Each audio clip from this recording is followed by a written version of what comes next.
Doctor Gayatri ji, Haryana.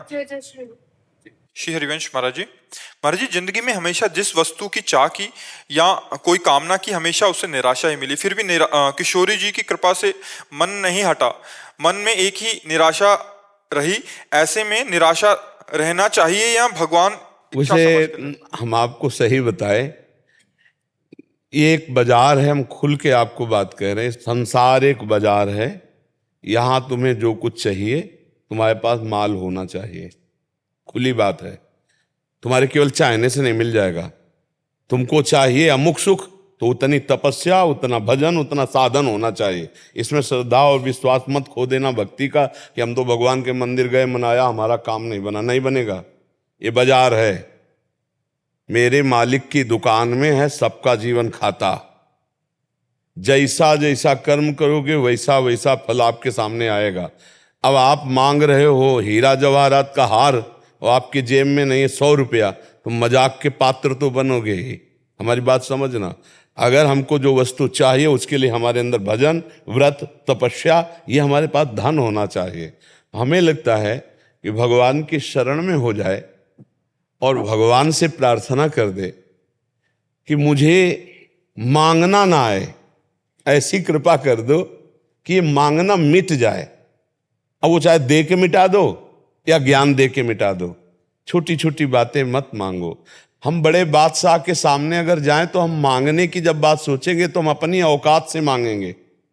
जैसे गांव का गरीब आदमी बादशाह के पास गया तो बादशाह ने कहा क्या चाहते हो, जो मांगोगे दे देंगे। तो बोले हुजूर 1 साल का हमें अन्न दे दो, 1 साल के भूस की व्यवस्था कर दो हमारे जानवरों को, और हो जाए तो एक मकान की व्यवस्था कर दो।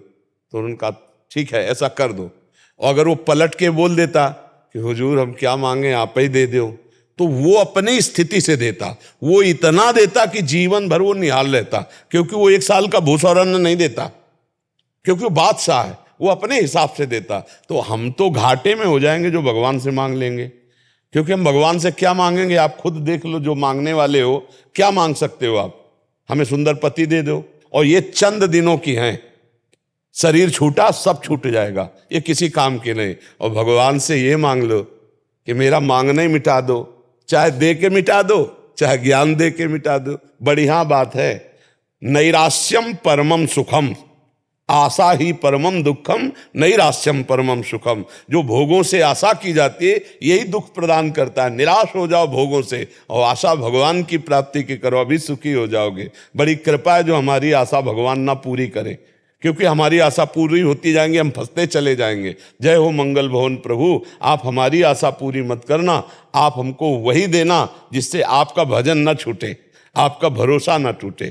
तो हमें लगता है भगवान से यही मांगा जाए कि मेरा मांगना मिटा दो, ये मंगतापन हटा दो हमारे अंदर से, जो मांग मांग कर हम जीने का अभ्यास बना लिए, जिससे देखो उससे मांगना। तो हम भगवान मंगो भलो न बाप सो जो प्रभु राखे टेक। क्या मांगे?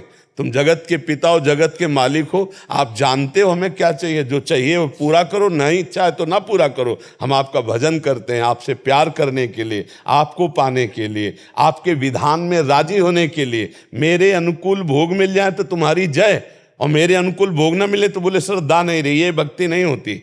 भक्ति का अगर स्वरूप देखना है तो महापुरुषों में देखो कैसी भक्ति। पूरे शरीर को भीषण यातना दी जा रही है, फिर भी कह रहे तेरा किया मीठा लागे। ये है भक्ति का स्वरूप, ये है भजन का स्वरूप। ये है भाई हमारी कामना पूर्ति हो गई तो बोले भगवान बहुत बढ़िया कृपालु हैं, जय हो, हमारी बड़ी श्रद्धा है। और जब कामना नहीं पूरी हुई, और इन महापुरुषों को देखो कि भारी कष्ट दिया जा रहा है, यहां तक कि जीवन प्राण समर्पित कर दिए, लेकिन आह नहीं निकली, और कहा वाहे गुरु का किया मीठा लगता है। जो वाहे गुरु, जो विधान वाहे गुरु ने रचा वो बहुत मीठा है। हमारे इष्ट ने, हमारे प्रभु ने, हमारे परमेश्वर ने जो हमारे लिए विधान किया। हमारे यहाँ वाणी जी में सबसे पहली पंक्ति है जो चतुरासी जी है, जोई जोई प्यारो करे सोई मोहि भावे।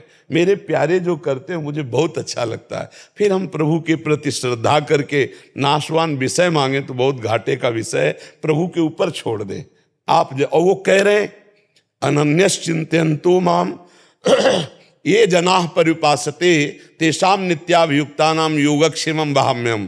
केवल तुम मेरा अनन्य चिंतन करो, मैं तुम्हारे योगक्षेम का वहन करता हूं। तो विश्वास करो ना, परमात्मा पे विश्वास करो ना।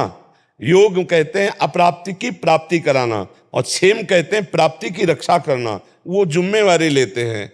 4 दिन का जीवन है, जैसे गुजारे तैसे गुजर जाए, पर भगवान का सुमिरन करते हुए तो भगवत प्राप्ति हो जाएगी, जन्म जन्म की बिगड़ी बन जाएगी। नहीं, ये भटकना नहीं बंद होगा, ये भिखमंगापन कभी नहीं बंद होगा। आज ये भोग कल वो भोग, मांगते मांगते मर गए अनंत जन्म, फिर भी हमारी मांग नहीं पूरी हुई। तो हमें लगता है मालिक के भरोसे हो जाना चाहिए कि तुम्हारी जो इच्छा हो सो करो, हम तुम्हारा डट के भजन करेंगे, और तुम छुड़वाना भी चाहो तो मैं तुम्हें नहीं छोड़ूंगा। तुम हमसे प्यार करो ना करो, हम तुमसे प्यार करते हैं। तुम हमारी तरफ देखो ना देखो, हम सिर्फ तुम्हारी तरफ देखेंगे।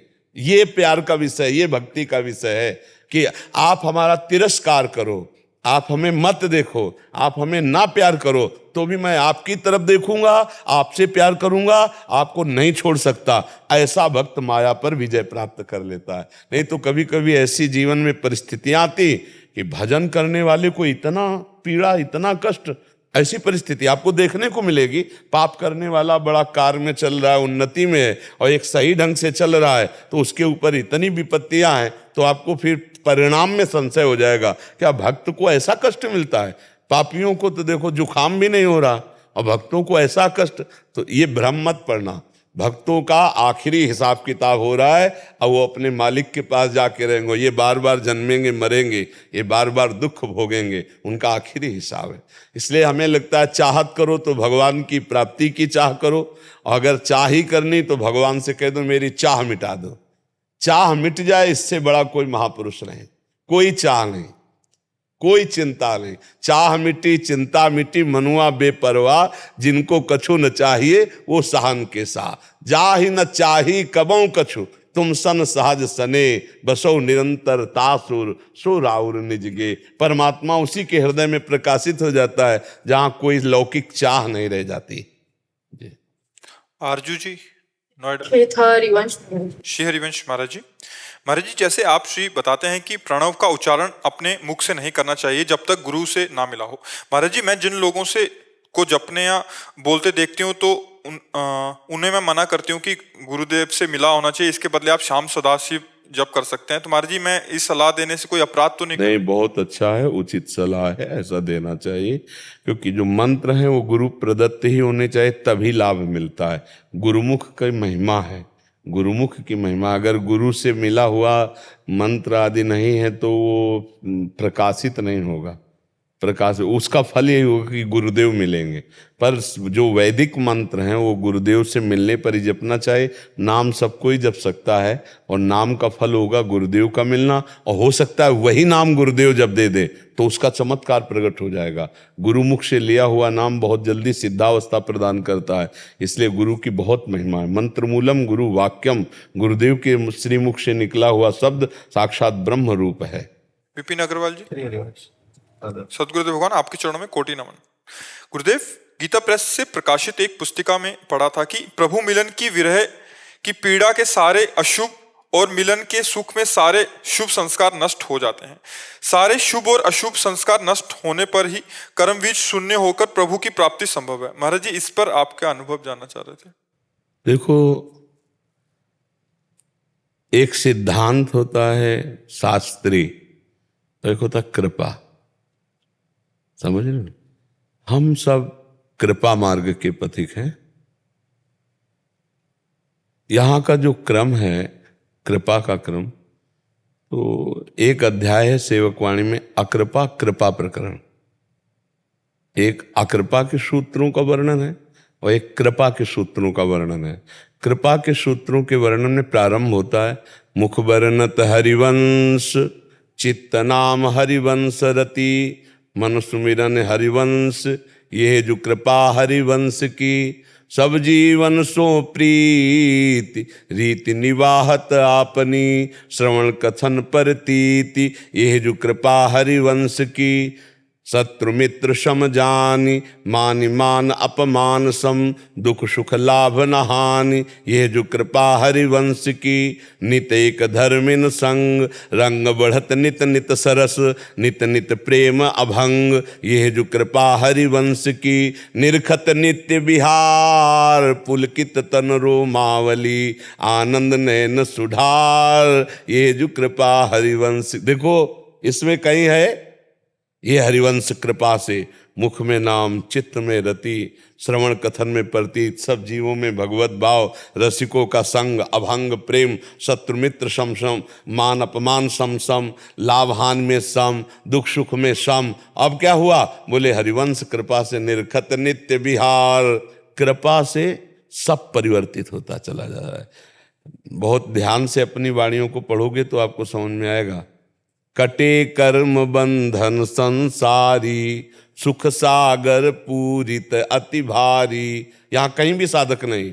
विधि निषेध श्रृंखला छोड़ावें, निज आलय बन आन बसावें, आलय बन बसत संग पारस के, आयस कनक समान भयम, मांगो मन मन सिदासी अपनी करी, पूरन काम सदा हृदयम। देखो पारस मणि का चमत्कार है ये, लोहा सोना बन गया। आलय बन बसत संग पारस के, आयस कनक समान भयम। रसिक गुरुदेव की कृपा, वृंदावन की कृपा, आचार्य की कृपा हुई कि सब नष्ट हो गया। शुभ अशुभ शरण निरापक पद रमित, सकल अशुभ शुभ नंस, और देत सहज निश्चल भगति, सुजय जय श्री हरिवंश।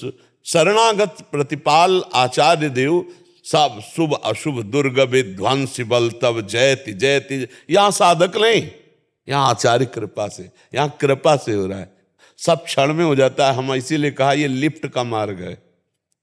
प्रथम में ऑन हुई, बैठ गए, अब कितने क्रॉस कर गए पता ही नहीं चला। जब खुली तो बोले 32वां 16वां 18वां 20वां फ्लोर। जिस फ्लोर में, तो यहां बैठ गए शरणागत होकर, और जब लिफ्ट खुली तो बोले कहां? बोले निरखत नित्य विहार पुलकित। कितने फ्लोर साधना के पार हो गए पता ही नहीं चला। ये कृपा का मार्ग है। गोद में बैठा हुआ साधक पहुंचता है। क्योंकि बच्चा है ना, वो सीढ़ी नहीं चढ़ सकता। तो कहीं कहीं शास्त्रीय सिद्धांत वर्णन है, जो सीढ़ी है तो वहीं साइड से सीढ़ी जहां होती है वहीं साइड में लिफ्ट होती, खोज लो। तो लिफ्ट में अगर चलने वाला है तो ना तो सीढ़ी की थकान होगी और ना हर फ्लोर का परिचय होगा। हर फ्लोर का परिचय किसको होता है? सीढ़ी से चढ़ने वाले। कौन सा? बोले अभी तो प्रथम, अब द्वितीय, अब तृतीय। लेकिन लिफ्ट वाले को अगर नंबर देखे तो परिचय मिलेगा, नहीं तो वो चल रही है, पता भी नहीं चलता। हल्का सा झटका लगता है जहां खुलना होता है, तब पता अच्छा आ गए क्या उस फ्लोर पे। ये लिफ्ट है। इसमें साधक को अहम भी नहीं होता कि मैं इतनी ऊंचाई पे चढ़ गया हूं। प्रेम मार्ग में अहम भी नहीं होता, और उसमें पता चलता है कि मैं चढ़ करके इतने फ्लोर आया हूं। तो जब तक वो पता रहेगा तब तक वो रस में नहीं डूब पाएगा। उसका वो भी स्मृति गायब होनी चाहिए कि मैं इतना चढ़ के आऊं। इसीलिए आखिरी में तो कृपा में ही उसे आना पड़ेगा। यह गुण साधन ते नहीं हुई, तुम्हारी कृपा पाव को। तो आचार्य शरण में रहो, वाणी का गायन करो, नाम जप करते रहो, इसी में सब हो जाता है। इतनी करुणा उनकी उत्पन्न होती है आचार्य चरण की। जब सेवक शरण सदा रहे, अनंत नहीं विश्राम, कै बानी हरिवंश की। और कै हरिवंश है, नाम हमें दो से मतलब है, लीला गायन कर रहे हैं और या नाम जब सेवा कर रहे हैं। आगे का काम यहाँ सब आचार्य संभालते हैं। क्या मिटाना है, क्या सजाना है, क्या संवारना है, कहाँ पहुँचाना है, हमको चिंता लेकर ली। समझ पाए? हाँ। और स्पष्ट वर्णन है कि शरण निरापक पद रमित, सकल अशुभ शुभ नंस। कौन? आचार्य हमारे नष्ट कर रहे हैं। आचार्य नष्ट कर रहे हैं हमारे शुभ अशुभ का। देत सहज निश्चल भगति, सहज शब्द है, देत सहज निश्चल भगत सु, जय जय श्री हरिवंश। ऐसे हरिवंश चंद्र जी की जय जयकार हो, जो शुभ अशुभ का नाश करके हमें परम प्रेम में प्रियालाल की प्रेममयी भक्ति प्रदान कर दे। जी अनुराग जी, देहरादून। श्री हरिवंश महाराज जी। महाराज श्री ध्रुवदास जी वाणी जी में कहते हैं कि वृंदावन सतलीला में पहले ध्रुवदास जी कहते हैं कि वृंदावन में जो कबहू भजन कछु नहीं होए, रस तो उड़ लागे तन पीवे यमुना तोय। हाँ, और तो दूसरी पहली पंक्ति में पहले इसमें पहले देखो, पहली निष्ठा को मानो। जब हम पहले क्लास में जाने की कोशिश करते हैं तो जो हमारा टीचर होता है वो हमें दुलार करता है, और जब हम एक ऐसे जीरो लगा के ऐसे लाइन भी खींच दे, वाह वाह बढ़िया लिख लेता है। लेकिन कुछ समय बाद अगर उतना ही करते रहो तो फिर थप्पड़ आएगा भी। फिर आगे आपको बढ़ाने के लिए तो पहला है कि तुम आओ वृंदावन, वृंदावन में जो कमो कछुक भजन नहीं होए, रज तो उड़ी लागे तने पीवे यमुना तो। तुम आओ तो इसी से तुम्हारा कल्याण हो जाएगा। अब जब आए कुछ दिन रुके तो बोले वृंदावन बसिके इतनो बड़ो सयान, और जुगल चरण के भजन बिन निमिष। अब ये क्लास लग गई। जब से आए हो तो वही गोली डंडा खींच रहे हो, नंबर आगे बढ़ाओ। जुगल चरण के भजन बिन निमिष न दीजय जान, वृंदावन बसिके इतनो बड़ो सयान। वृंदावन वास करने के वाले की यही चतुरता है कि पलक झपकने के भी समय को श्यामा श्याम को मत भूलो। तो प्रारंभ और विश्राम ये दोनों समझने होंगे। समझ रहे ना बच्चा? कोई प्रश्न इस पे? जी। अजय शर्मा जी बटाला। आदरणीय गुरुदेव भगवान, आपके चरणों में कोटि कोटि प्रणाम। गुरुदेव भगवान, मेरा प्रश्न है कि भगवान ने जब मैया यशोदा को अपने मुख से में ब्रह्मांड के दर्शन करवाए तब उन्होंने उन्हें विशेष नेत्र दिए, जिससे मैया यशोदा ने प्रभु के मुखमंडल का, पूरे ब्रह्मांड का दर्शन कर पाए। जब अर्जुन जी ने अपने सगे संबंधियों को नहीं मारने के लिए अपने शस्त्र फेंक दिए तब भगवान ने उन्हें अपना विराट स्वरूप दिखाया और नेत्र दिए। महाराज जी, इन नेत्रों से जब आपका तेज नहीं झेल पाते तो राधा नाम जपने से जब 100 सूर्यों के भी तेज प्रताप वाली हमारी राधा रानी हमारे समक्ष आ जाए तो क्या उनको हम दर्शन कर पाएंगे? ये नाम उतनी सामर्थ्य प्रदान कर देता है। ये नाम उतनी सामर्थ्य प्रदान, जैसे हम हर बार जप रहे हैं ना राधा राधा राधा, तो हमारे अंदर सामर्थ्य बढ़ती चली जा रही। जब हम श्री जी के दर्शन करने की सामर्थ्य प्राप्त करते तब श्री जी दर्शन देते हैं। ये नाम, गुरुदेव, आचार्य, इष्ट ये सामर्थ्य प्रदान करते हैं। उनकी कृपा से क्या नहीं हो सकता। नरसिंह भगवान को देखकर सब डर रहे थे ना, पर प्रहलाद जी दौड़ के गए ना। प्रहलाद जी को डर नहीं लगा। क्यों? क्योंकि प्रहलाद जी जानते हैं मेरे प्रीतम ही नरसिंह के रूप में आए हैं, बिल्कुल नहीं डरे। तो ऐसे ही श्री जी का जो अनंत महिमा में रूप है, तो महिमा में अनंत नाम भी तो है ना। सुमिर पवन सुत पावन नामू अपने बस कर राखे रामू। ऐसे परम स्वतंत्र भगवान को अपने अधीन कर लिया नाम जप करके हनुमान जी ने। तो हम राधा नाम जप करके राधा किशोरी के दर्शन की सामर्थ्य प्राप्त करेंगे। हम राधा नाम जप करके राधा किशोरी के श्रीअंग की सेवा का अधिकार प्राप्त कर सकते हैं। हम राधा नाम जप करके किशोरी जी को अपने अधीन कर सकते हैं। ना भाई, नाम बड़ा है नामी से। जैसे स्वामी और सेवक, इतना अंतर है नाम और नामी में। यद्यपि अभेद है फिर भी अंतर है। कैसे? जहां नाम होगा वहीं नामी पधारेगा, और जो नाम जप नहीं कर रहे हैं तो नामी समीप होने पर भी नहीं दिखाई दे रहा, यही है हृदय में बैठा हुआ। तो नाम हमको सामर्थ्य प्रदान करता है। नाम भगवान की अमोघ सामर्थ्य है, पक्का समझो। जैसे जैसे नाम जप करोगे आप में दिव्य दृष्टि आ जाएगी, आप में सब सामर्थ्य आ जाएगी। कभी मांगना नहीं पड़ा है। अच्छा, ये ऐसा नहीं होता कि लो मैं तुम्हें दिव्य दृष्टि देता हूँ, नहीं, वो अपने आप जागृत हो जाती है। वैसी सामर्थ्य जागृत हो जाती है, वो अपने आप हो जाती है। वो नाम जब करते रहो आप, जब उनको, तो हमारी सामर्थ्य इतना भी प्रेम झेलने की नहीं है, और वो प्रेम समुद्र है। आपको सच्ची कहते हैं, कभी कभी जब उनकी कृपा होती तो लगता है अगर आचार्य और गुरु जी की कृपा ना हो तो हृदय फट जाए। महाराज जी, यही तो मेरा प्रश्न यही था कि आपका तेज झेलना हमारे लिए संभव नहीं है, तो फिर सूर्य के समान उनका तेज कैसे झेल? हाँ, जैसे आप हमारे सामने बैठे हो, लेकिन आप कह रहे हो, लेकिन आप देख तो रहे हो ना, ऐसे ही देखा जाता है। ऐसे ही देखा, यद्यपि असंभव है पर नाम जापक के लिए असंभव नहीं। हमारी श्री जी है ना, हमारी श्री जी है, बात हमारी समझना। ये हमको दर्शन कराता है। हमारे माई श्यामा जू को राज, ये हमारी सामर्थ्य होती है। तो अपनापन से, जैसे भले पिता जो है राष्ट्रपति है, लेकिन मेरा पिता है, तो अब दूसरों को डर लगेगा, लेकिन अपने तो जाके उनकी गोद में बैठ सकते हैं ना, मेरा पिता है ना, है नहीं? तो ऐसे ही मेरी श्री जी है ना, आप जिनकी बात कर रहे हो मेरी श्री जी हैं। अब बस खत्म खेल। जब मेरी सीरीज झेला तो फिर मेरे को सामर्थ्य भी उतनी मिलेगी, उतनी सामर्थ्य मिलेगी। तो हमें वही पावर देती हैं, वही हमें दृष्टि देती हैं, हम उनको देख पाते हैं, हम उनको सह पाते हैं। नहीं तो सच्ची मानिएगा, प्रभु का प्रेम उदय होते ही हृदय ऐसे जैसे 0 वाट में 11,000 वाट की बिजली छोड़ दो ना, चिथड़ा उड़ जाए, ऐसे हृदय फट जाए। सांसारिक प्रेम को तो झेल नहीं पाता, सांसारिक दुख सुख को तो झेल नहीं पाता। अब सोचो इतना आनंद समुद्र, जिस आनंद समुद्र के एक बिंदु के एक अंश से सीकर, जो आनंद सिंधु सुख राशि और सीकर तय त्रैलोक सुपा। सीकर कहते जैसे एक बिंदु ऐसे बूंद लिया और उसको चट में मारा तो उसमें जो कण निकले उसे सीकर कहते। एक सीकर से अनंत ब्रह्मांडों को सुख प्राप्त हो रहा है, एक बूंद के एक सीकर से अनंत ब्रह्मांडों को सुख प्राप्त हो रहा है। वो सुख समुद्र भगवान जब हमें मिलेगा तो हालत क्या होगी। यही भजन, यही गुरु कृपा से सामर्थ्य आती है। जब वो आनंद समुद्र गले लगाएगा तो हालत क्या होगी।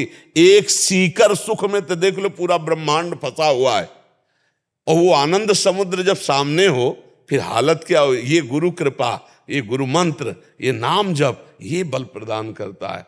तो अब उस आनंद में देखते हुए भी न मूर्छित होता है, न प्राण निकलते हैं। तभी तो सेवा में जाता है, श्री चरणों की सेवा कर रहा है दास, तभी तो वो सामर्थ्य आती है उसके अंदर कि वो आंखों में आंख मिलाकर अंजन लगा रहा है।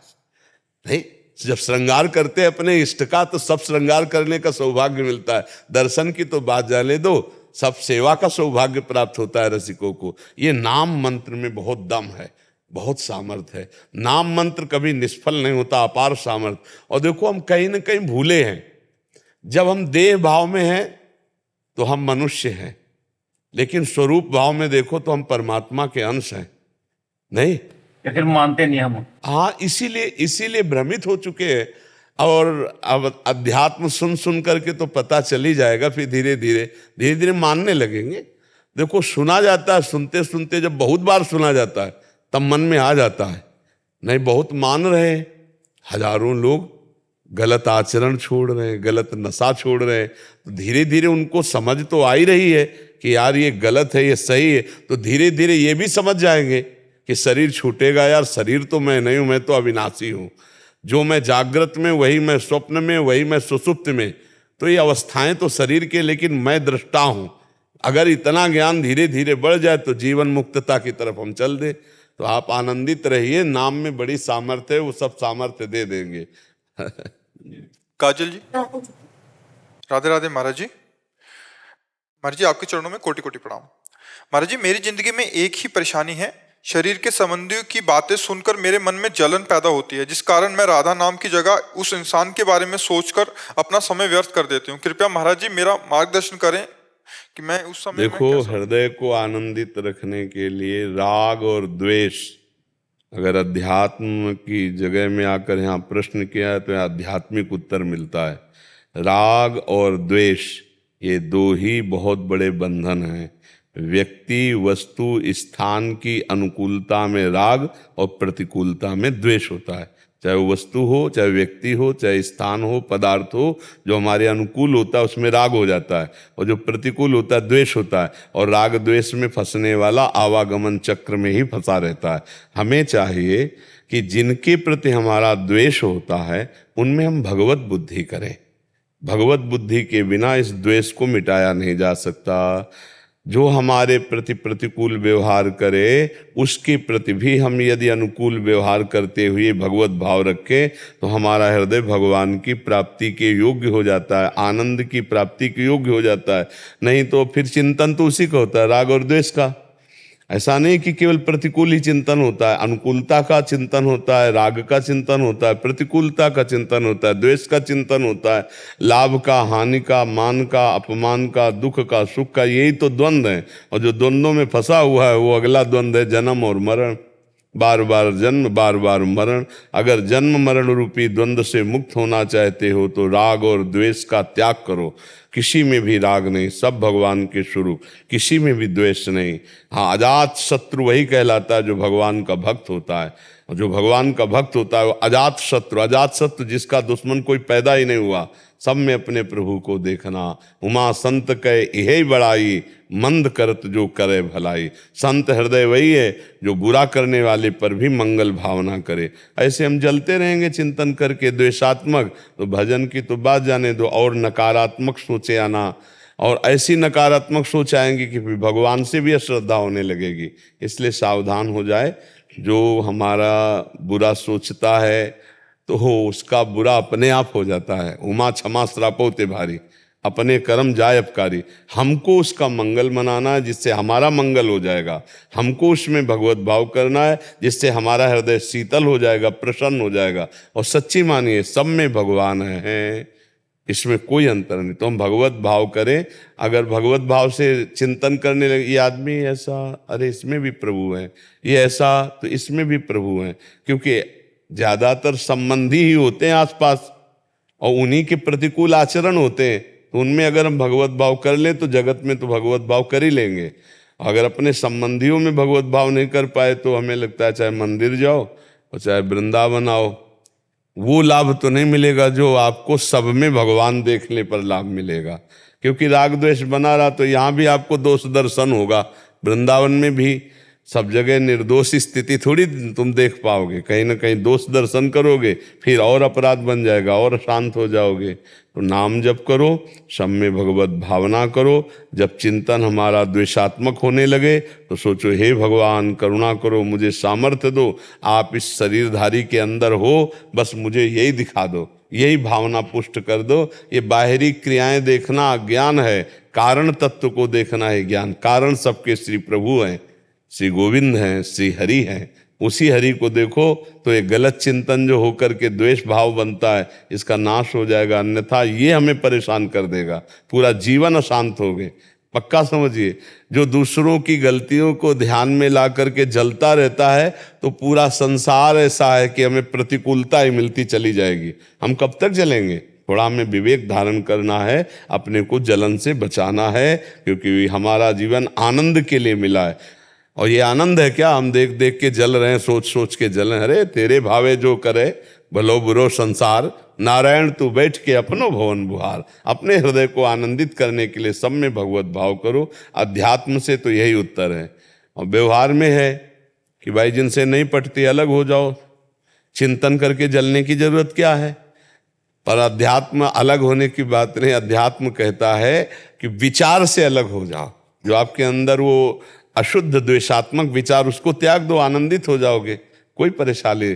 कबीरदास जी तो कहते हैं निंदक नियरे राखिए, आंगन कुटी छवाए, बिना साबुन बिना पानी निर्मल करे सो भाई।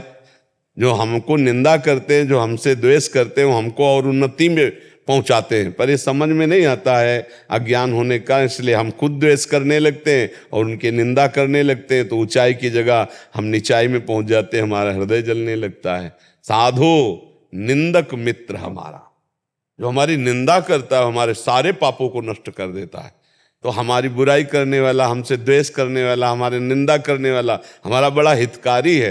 और हितकारी के प्रति जलन क्यों होती है? अज्ञान के कारण। वास्तविक सिद्धांत को समझो, अध्यात्म के तो कहीं दुख स्पर्श नहीं कर सकता। जी दीपक जी हरियाणा से। श्री हरिवंश महाराज जी, आपके चरणों में कोटि कोटि नमन। महाराज जी, मेरा प्रश्न है कि आपके सत्संग और कृपा से ये ज्ञान और अनुभूति हुई कि जीवन की सार्थकता भगवत प्राप्ति में ही है। क्या परिवार के सदस्यों को परमार्थ मार्ग में लगाने प्रेरित करने के लिए क्या उनको अपने अनुभव साझा करना चाहिए?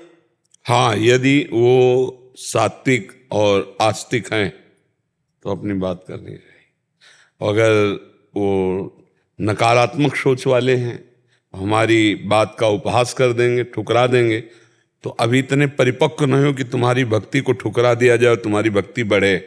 फिर तुम्हारी भक्ति भी संशय में हो जाएगी, तुम्हारी भक्ति भी संकट में पड़ जाएगी। इसलिए आरत अधिकारी जब पावें तो गूढ़ तत्व न साधु दुरावें। बड़े बड़े सिद्ध भी जब आर्त और अधिकार देखते हैं तब गूढ़ बात बताते, नहीं तो मतलब की बात बता दी, जितनी योग्य है उतनी बात बता दी। तो ऐसे ही देखना चाहिए कि ये भगवान से कितनी प्रियता रखते हैं। हमारा लौकिक संबंध माता पिता भाई बंधु परिवार, लेकिन हमारा जो आंतरिक प्यार है हम उसका साझा तभी करेंगे जब उसका अधिकार आपके अंदर होगा। अगर नहीं है तो फिर जाके प्रिय न राम वैदेही, गोस्वामी तुलसीदास जी कह रहे, तजिए ताहि कोटि बैरिशम जद्यप परम शनेहि। तजेव पिता प्रहलाद विभीषण बंधु भरत महतारी, गुरु बलि तजेव कंत ब्रज बनितन भे मुद मंगलकारी। अगर कहीं पूरा परिवार भक्त है तब तो खूब बैठकर भगवान की चर्चा करे, भगवान का नाम गुणगान करे।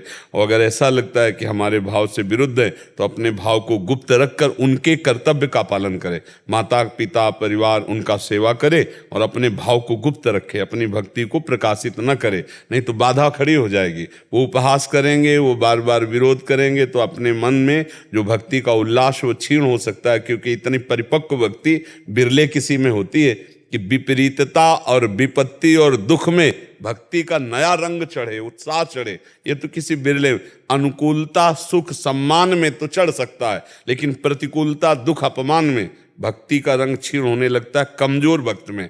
अगर परिपक्व भक्त है तो जैसे जैसे जैसे वीर योद्धा को जहां भी विपरीतता मिलती, शत्रु पक्ष जोर का होता है तो उसको और बलवर्धक, उसके अंदर तेज आता है, भाव आता है और रोष आता है, और कायर पुरुष उसी समय डरपोक हो जाता है, डर जाता है। तो जिसकी भक्ति लघु है वो फिर भाग पड़ेगा, और जिसकी भक्ति जोरदार, जैसे प्रहलाद जी 5 वर्ष के हैं, इतनी जोर की भक्ति कि हिरण्यकश्यप सब कुछ करके हार गया और फिर भी उनकी भक्ति में कोई फर्क नहीं, उनका बाल बांका भी नहीं। तो पहले अपने को मजबूत कर लेना चाहिए, तब उपदेश में चलना चाहिए। भगवान के मार्ग का उपदेश देने का वही अधिकारी है जो स्वयं में उस रस का स्वाद लिए है। आजकल सबसे बड़ी बात कमी यही हो रही है, न शास्त्रों का ज्ञान है, न सम्यक ज्ञान है। जो मन आया सो बोले, जो मन आया सो उपदेश कर रहे हैं, स्वयं में वो स्थिति नहीं, स्वयं में उसका स्वाद लिया नहीं, कभी गुरु चरणों में बैठ के सुना नहीं। ये जैसे सदग्रंथ है ना, ये पहले सुने जाते हैं गुरु महान पुरुषों में, जो शब्द ब्रह्म के ज्ञानी और पर ब्रह्म के अनुभूत दोनों, तब उनके पास बैठ, फिर उसके मुख से कभी अशुद्ध शब्द नहीं निकल सकता। ये परिणाम जो आता है विपरीतता, उपदेश का रंग ना चढ़ना, उपदेश में प्रतिशोध की भावनाएं पैदा हो जाना, प्रतिकार उसका होने लगना, उसका कारण है वो गुरु चरणों में बैठ कर के सुना नहीं, उसने आराधना नहीं की, उसने केवल व्यापार बना लिया सत्य शास्त्रों का। तो हमें चाहिए कि हमें पहले खुद मजबूत होना है, खुद जो हमने शास्त्रों में सुना, जो हमें ज्ञान है उसका हम प्रयोग करें, हम काम क्रोध लोभ मोह मद पर विजय प्राप्त करें। हमारे अंदर रुपए का लोभ है, हमारे अंदर संसार के प्रियता का लोभ है, तो ये अगर भावनाएं हैं तो आप अभी भगवान से कहां जुड़े हो? अरे सब पूरा संसार विरुद्ध में हो जाए यदि धर्म और सत्य से है तो कोई किसी का भय नहीं, किसी की। अब तुम कभी मत आओ, तुम्हें निमंत्रण दिया क्या, तुम्हें फोन किया, कभी मत आओ। मेरा भरण पोषण विश्वम्भर भगवान से होता है, धर्म से चलेंगे, धर्म से बोलेंगे। अगर एक सुनने वाला है तो एक काफी है, 1 करोड़ की जरूरत नहीं। अगर एक धर्म से चल जाए और एक सुनने के लिए बैठ जाए और वो धर्म का पालन करने वाला हो, एक ही काफी है। वो एक ही पूरे भारत को हिला देगा अगर अपने धर्म से चला जाए तो क्या होता है, हम लोगों में स्वयं तो ज्ञान आता नहीं, स्वयं भक्ति आती नहीं, स्वयं आचरण शुद्ध नहीं, और हम चल देते हैं दूसरों को उपदेश देने, तो हमारी भक्ति में ही धोखा हो जाता है, हम खुद विक्षिप्त हो जाते हैं। भगवान का यश गाने वाला भगवान का भरोसा नहीं रख रहा, दूसरों को भरोसा दिलाने वाला खुद उसको भगवान का भरोसा नहीं है। वैराग्य का उपदेश करने वाला खुद वैरागी नहीं है, रुपए का रागी है। भोगों का त्याग सिखाने वाला खुद भोगी है। ये क्या चरित्र है, ये क्या है, उपहास का क्षेत्र है कि नहीं? तो हमें लगता है पहले जो हमने संतों से सुना है, शास्त्रों में पढ़ा है, पहले अपने पर उसको अनुभव में लाएं, और फिर यदि हम समाज में उतरे तो मंगल हो जाएगा, चाहे घर हो, चाहे पड़ोस हो, चाहे देश हो, चाहे विदेश हो। पहले अपने को मजबूत करना चाहिए। यहाँ होता क्या, 4 बातें सुन ली, दूसरों को साझा करने लगे, सुनाने लगे। अब उसके अनुभव तो है नहीं, अनुभूति है नहीं, तो जैसे हमने कुछ खाया, अगर पचाया नहीं तो हमारा बल नहीं बढ़ेगा, और उल्टी कर दिया तो और बेकार हो गया। तो ऐसे ही हमने संतों से सुना या शास्त्रों से पढ़ा, उल्टी कर दिया, ना पचाया और ना अनुभव किया, तो वो दूसरे पे रंग नहीं लाएगा। आप हमारी बात समझ पा रहे हो? इसलिए पहले सबको चाहिए, जो सुनो उसे अपने आचरण में उतारो, तब फिर मुंह खोलो।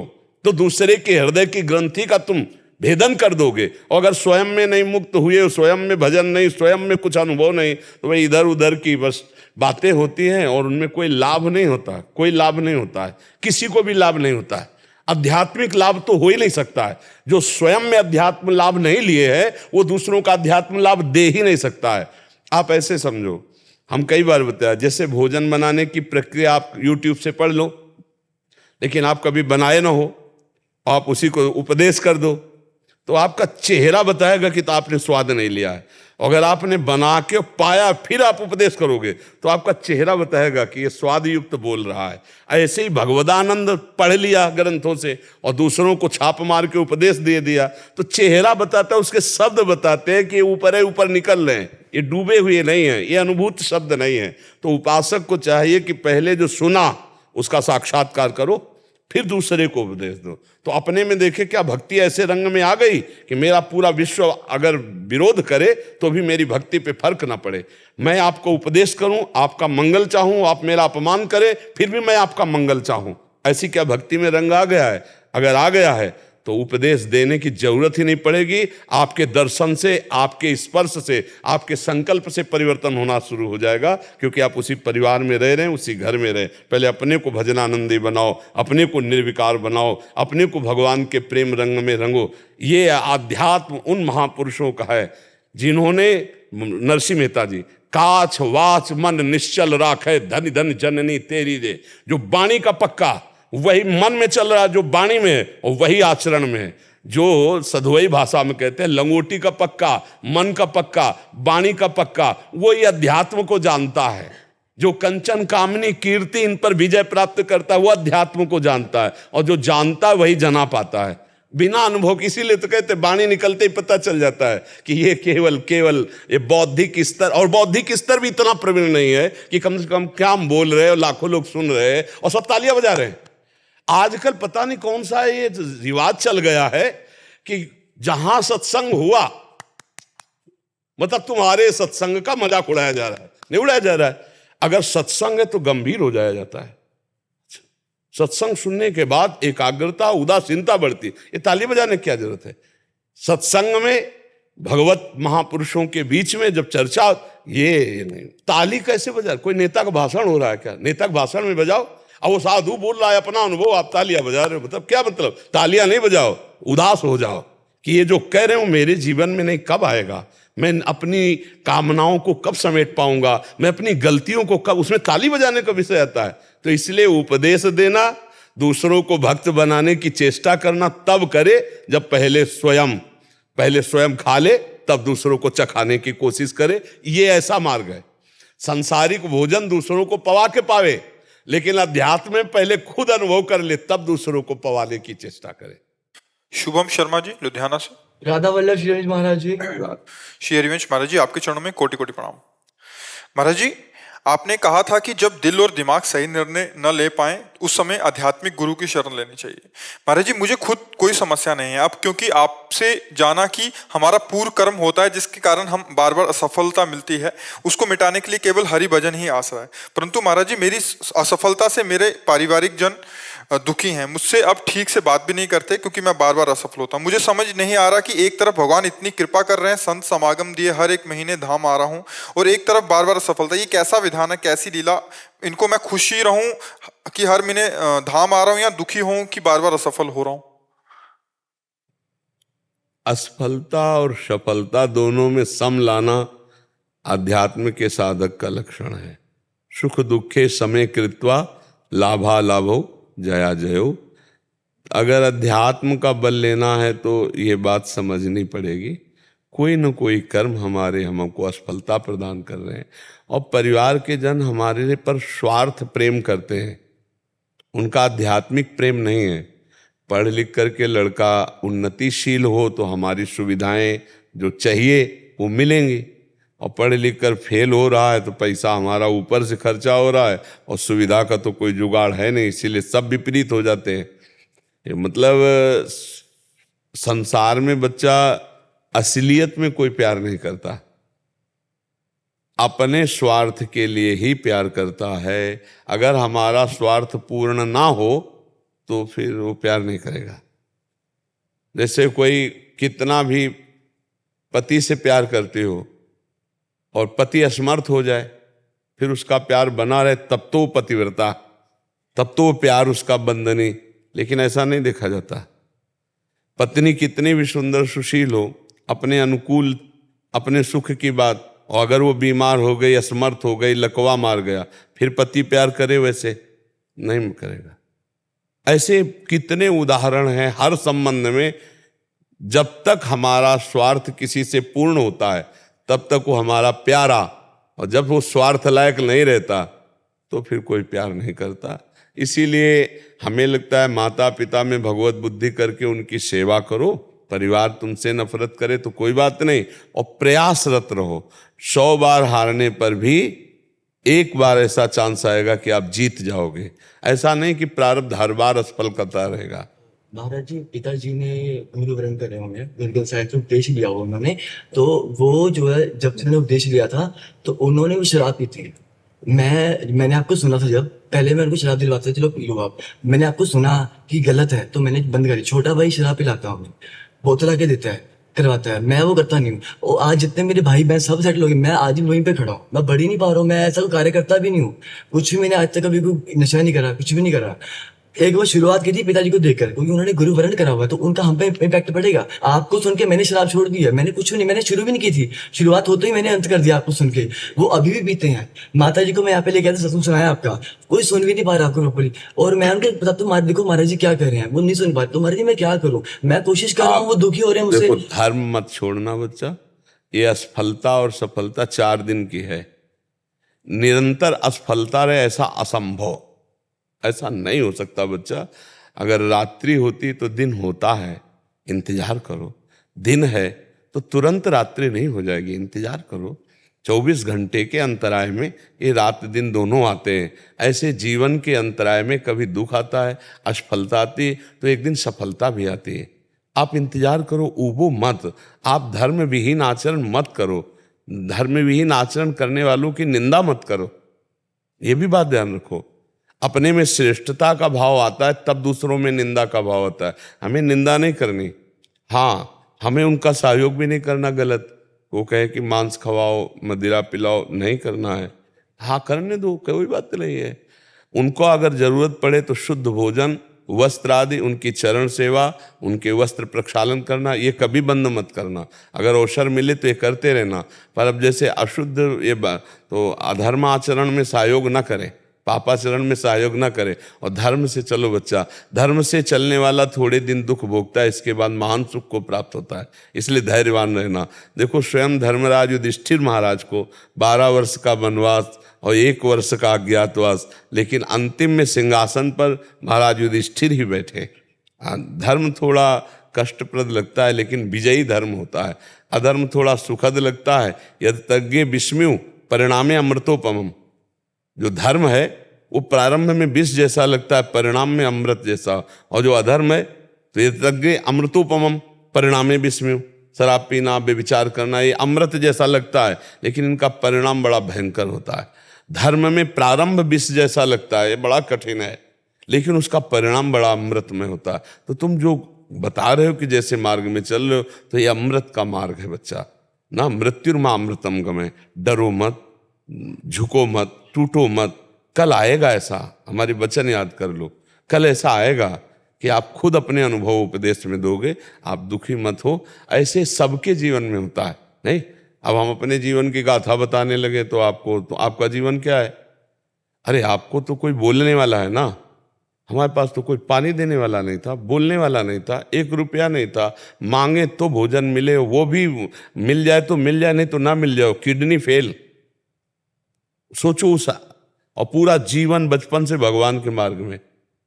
ये तो भगवान कृपा की बताया नहीं, हर समय सब दिन होत न एक समान। तो दिन पलटा तो देखो ये स्वरूप आ गया। जब हम खाने लायक थे तो भोजन नहीं था, और जब भोजन की व्यवस्था तो खाने लायक नहीं। पूरा जीवन दुख में गया है, पूरा जीवन दुख में। अभी क्या तुम सुख समझते हो क्या? नहीं बच्चा, सुख चैन से तो भरपेट पानी नहीं पी सकते। पानी, किडनी पेशेंट है, पानी भी नहीं पी सकते। और हर कष्ट बड़े शरीर के हर कष्ट रहते हैं। अब इसको रोना थोड़ी है, इसको सहना है, सहन करके आगे। अगर हम ऐसे टूट जाएं तो हमारी 12-1 बजे रात्रि से दिनचर्या चलती है और ये 9:30 पौने 10 बजे तक चलेगी। अब आप सोचो, रबड़ी रसगुल्ला खा के थोड़ी हम बोल रहे हैं, नहीं बच्चा, पानी भी है, इतना मिलता है पानी भी। तो धर्म में चला जाए, कष्ट सा आ जाए। मानव जीवन संघर्ष के लिए मिला है, टूटने के लिए नहीं मिला कि यार धर्म में तो कुछ नहीं, तुम फिर उसे मान लो उसी गलत मार्ग में चले जाओ। तो ऐसा नहीं, डटे रहो, आगे एक दिन आएगा, ऐसा आएगा, इंतजार करो। सबका दिन आता है, सबका समय आता है, अपने कर्मों का ऐसा चक्र आता है कि एक दिन बड़ा आदमी बना और अपराध पाप किए तो फिर फुटपाथ में आ गया, जब फिर धर्म से चला तो फिर ऐसे चलता रहता है एक क्रम। अगर क्रम तोड़ना है तो भगवान का भजन करके भगवत प्राप्ति कर लो, तो ये आवागमन का विक्रम टूट जाएगा, दुख सुख का तो बात। सच्चाई की बात बच्चा ये है। और टहलाने फुसलाने में तो संसार बहुत प्रवीण है कि अब भरत कह रहे हैं वशिष्ठ जी से कि ऐसा कैसे हो गया, तो वशिष्ठ जी कह रहे सुनो भरत, भावी प्रबल बिलख कहो मुनिनाथ, हानि लाभ जीवन मरण जस अपने कर्मों का फल भोगना पड़ता है। इसलिए तैयार रहो, मजबूत रहो। ये हमारी की हुई खेती है, इसे हम ही को काटना पड़ेगा। राधा राधा राधा करके नई फसल अच्छी तैयार कर लो और निकल जाओ संसार समुद्र से। बलवान बनो, धैर्यवान बनो, टूटो मत।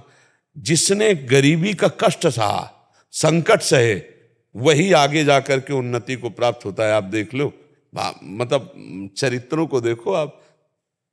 हाँ, नीचे से उठा और चमकने लगा जाकर के। तो जो अहंकार में उठा वो नष्ट हो गया। ये सब क्रम सृष्टि का चलता है। तुम धैर्य से चलना और आगे फिर देखना। आपको वचन देता हूँ, वृंदावन में आपके समक्ष में कभी गलत आचरण में। हाँ, बहुत अच्छे। तो फिर आप हमारे भी वचन याद कर लो। इह परलोक सकल सुख पावत, इसी लोक में नहीं, इह परलोक सकल सुख पावत, मेरी सो भैया कृष्ण गुण संग। हमारी शपथ है, यदि कृष्ण का गुणगान करोगे तो इस लोक और परलोक में सदैव सुखी रहोगे। पक्की बात बच्चा। हर कष्ट सह करके धर्म में चला जाता है। तो ऐसे धर्मात्मा बनकर चलो। ये मत सोचो कि हम थोड़ा भजन कर रहे हैं तो भगवान हमारे कष्टों को क्यों नहीं हरण कर रहे हैं। जड़ से कष्टों का नाश हो जाएगा, जड़ से। हाँ, आज जो हमारी अंदर की तुम्हें भावना बता रहे हैं, बचपन से भगवान के मार्ग में रहे तो आज मरने का भय खत्म हो गया है। आज हमें कोई दुख नहीं लग रहा है, भारी दुख होने पर भी दुख नहीं लग रहा। आनंद ही आनंद हर समय बना रहता है। और जब मरने की बात आती है ना, तो और आनंद होता है कि ये दलिद्दुर शरीर छूटेगा और श्री जी से मिल जाएंगे जाके। भजन कभी निष्फल नहीं होता।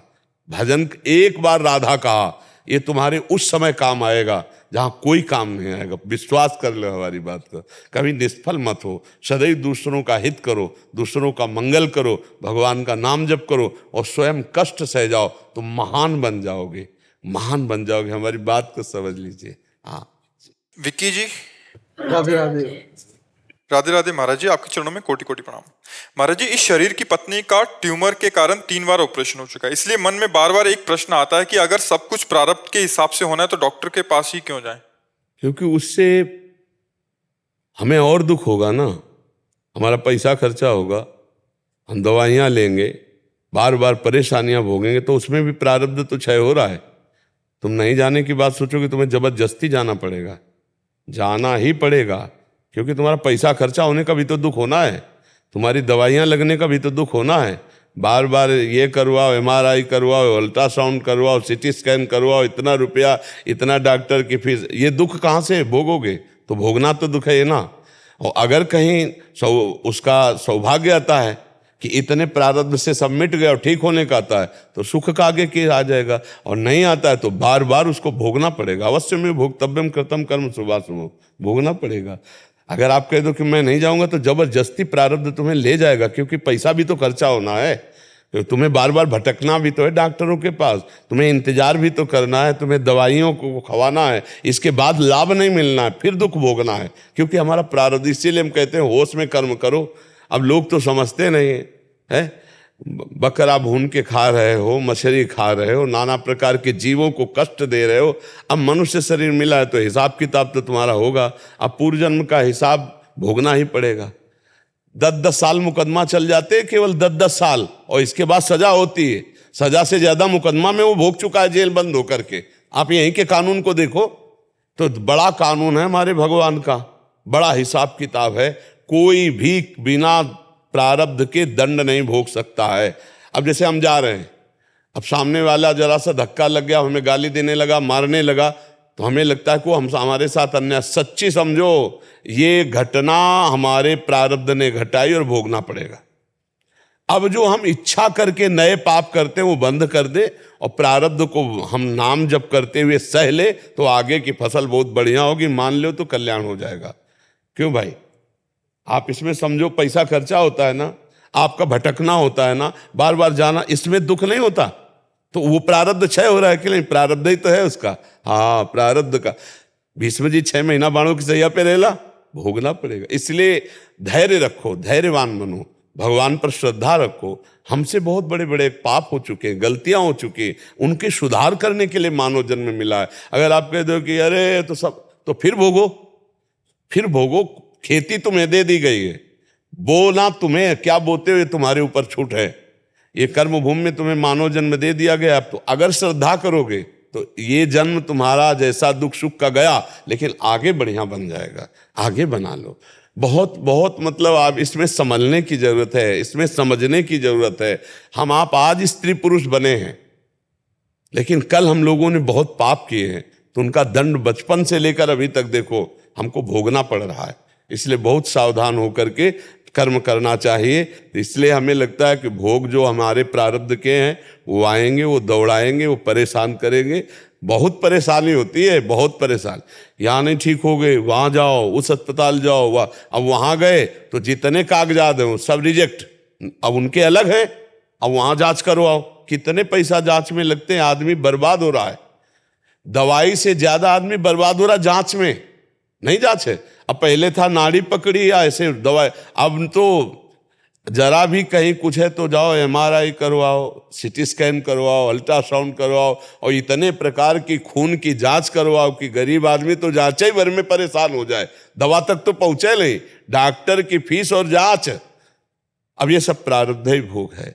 और आज कोई शरीर बिरला स्वस्थ हो नहीं, high blood pressure, low blood pressure, sugar, ये वो परेशानियां देखो शरीर। क्योंकि आज का अन्न शुद्ध, प्रकृति अशुद्ध होती चली जा रही, वृक्षों का नाश हो रहा है, प्रकृति अशुद्ध होती चली जा रही। इतना खाद डाली जाती है, इतने केमिकल डाले जाते हैं कीड़ा रक्षा के लिए कि वो सब उसी पौधे पे जाते हैं। पौधे पे जो फल लगते हैं, जो अन्न लगता है, वो जो हम पाते हैं, वो हमारे शरीर का कहीं ना कहीं ह्रास, कहीं ना कहीं पतन करने वाला, स्वास्थ्य का नाश करने वाला होता है। और आजकल तो अब तो विश्वास नहीं कि ये दूध है कि नहीं, केमिकल का बना है कि जानवर से, पता नहीं, विश्वास नहीं। ये घी है कि नहीं, विश्वास नहीं है। बड़ा मतलब आज देखो ऐसा समय आ रहा है कि विश्वास खत्म होता जा रहा है। जब दाल को पानी में धो तो हरापन छूटता है, बताओ, उसको भी सुरक्षित नहीं छोड़ रहे हैं कि दाल आदि, अन्न आदि, उनको भी केमिकल मिला रहे हैं उनमें। अब वो केमिकल जो खरीदेगा तो बहुत पानी से धो लेगा, तो उसमें जो प्रभाव पड़ा वो शरीर के लिए आता है। High blood pressure, low blood pressure, दिल की बीमारी, कई तरह की परेशानियां। बड़ा ये कलिकाल बड़ा भयावह है। नाम जप करके भगवान की प्राप्ति कर लो और जो दुख सुख आए उसे सह लो। हमारी तो यही प्रार्थना है। और अगर भगवान पर श्रद्धा करोगे तो तुम्हारी ही हानि हो जाएगी। उस महान में तो कोई फर्क पड़ने वाला है नहीं, उसको कोई फर्क नहीं पड़ रहा। वो तुम्हारे हृदय में भी बैठा हुआ है, निरपेक्ष बैठा हुआ है, वो देख रहा है।